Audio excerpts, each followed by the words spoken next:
ಈಗ ಮನೆ ಅಧ್ಯಕ್ಷರೇ, ಅವರು ಏನು ಹೇಳಿದ್ದಾರೆ ಅನ್ನೋದು ನಮಗೂ ಅರ್ಥ ಆಗಿಲ್ಲ, ನಿಮಗೂ ಅರ್ಥ ಆಗಿಲ್ಲ, ಯಾರಿಗೂ ಅರ್ಥ ಆಗಿಲ್ಲ.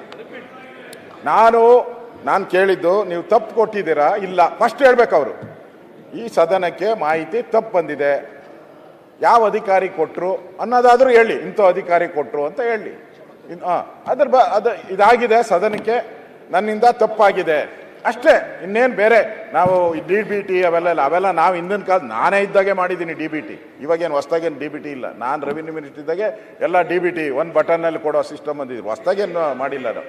ಈಗ ಹೌದು, ನಾ ಇದ್ದಾಗೆ ಮಾಡಿದ್ದು ಎಲ್ಲ ಗೊತ್ತಿದ್ರೆ ತಿಳ್ಕೊಳ್ಳಿ.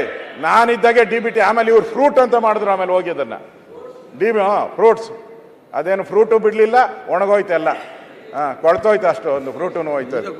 ಅದು ಬಿಡಿ. ಅದರಿಂದ ಇಷ್ಟು ನಮಗೆ ಆ ಎಕ್ಸ್ಪ್ಲನೇಷನ್ ಬೇಕಾಗಿಲ್ಲ.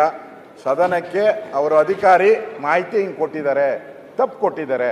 ನಾನು ಅಧಿಕಾರಿ ಕೊಟ್ಟಿದ್ದಕ್ಕೋಸ್ಕರ ನಾನು ಇಲ್ಲಿ ಹೇಳಿದ್ದೀನಿ ಅಷ್ಟೇ, ತಪ್ಪು ಹೇಳಿದ್ದೀನಿ.